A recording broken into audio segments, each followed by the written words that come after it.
Time to wake up the eye area and conceal imperfections.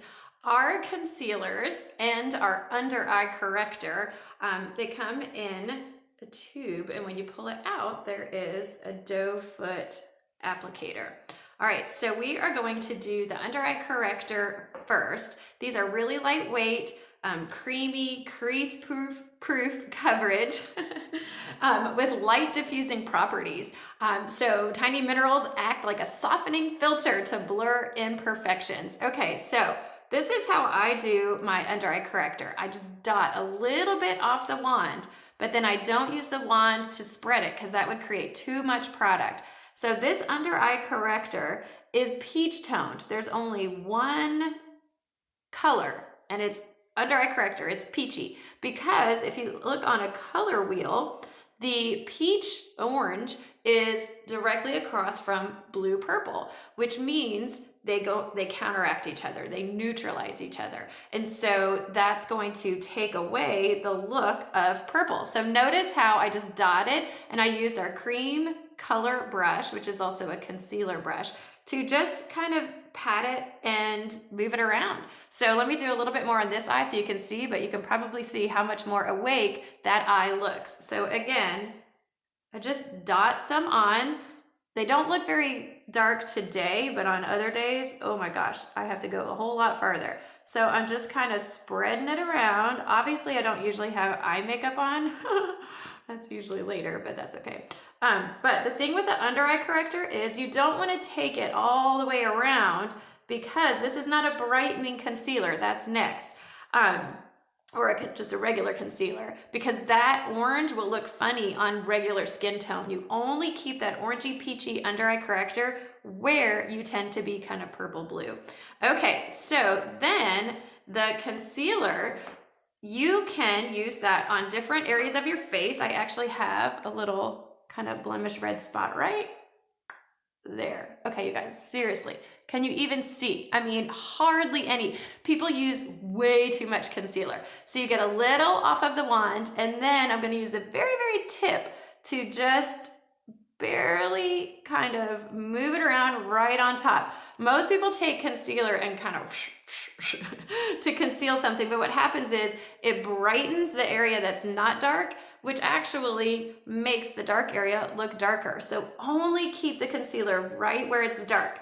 This concealer is looking a little bright, so then you could take your foundation, just be a little careful, and just kind of dot it, cover it, blend it, but you don't want to lift it right back off. So you have to be very careful that when you're blending, you don't pull the product that you just put on right back off with your fingertips. So there we are, we're all blended with that concealer. You can put the concealer under your eyes if you want another benefit, of waking up tired eyes. You could do under eye corrector first and then follow with concealer. Today I'm not feeling like I need to do that, but there are some days that you do. Another tip for underneath your eyes, if you feel like it looks like it's just, settling in or cakey or dry, it's probably because it's dry. You just need more moisture. So make sure you hydrate. Use an eye cream morning, night. But you could also, make sure your primer, gets closer. So you can also set it, which we're going to talk about next. So let me move my concealers out of the way. All right. So next is, actually, before we get to powders, I do want to mention our Endless Performance cream to powder. That's what I'm using, the little compact that I'm using. This is actually our compact. It does have a mirror on the inside, but Endless Performance foundation. So it's another foundation option. So it's creamy to the touch, and then it has a powdery finish. So you could use it as full coverage foundation, like instead of liquid. This could be, let's see, I'll do some on my chin. So this could be a very full coverage. So it's the most full coverage that we have. Maybe you use it for special occasions, where you want that really full coverage, long lasting. You can also use it as a touch up. So especially in the winter where you kind of, you're blowing your nose a lot or just kind of rubbing. So it's a great, one of our consultants calls it a runny nose foundation. So you can just touch up with your cream to powder also. So love this foundation. All right, and then straight loose powders. So we have two options. One is our translucent powder.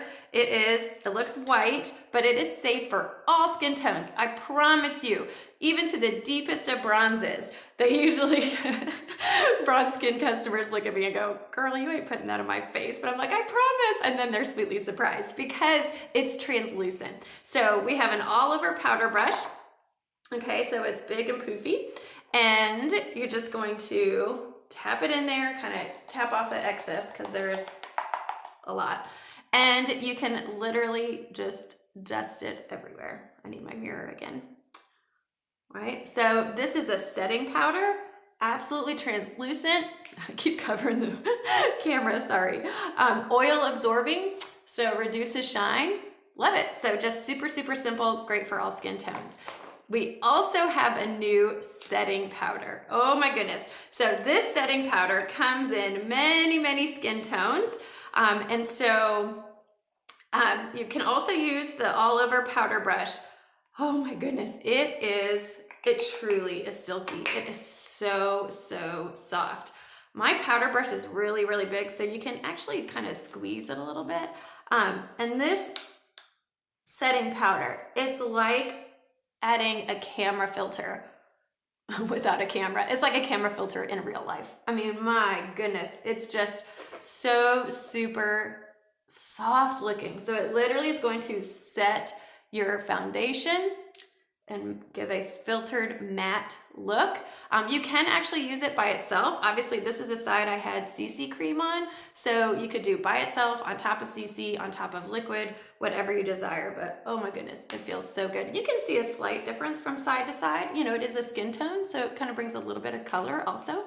All right, and then last but not least, just FYI, all of these brushes, we do have a brush cleaner. Super simple.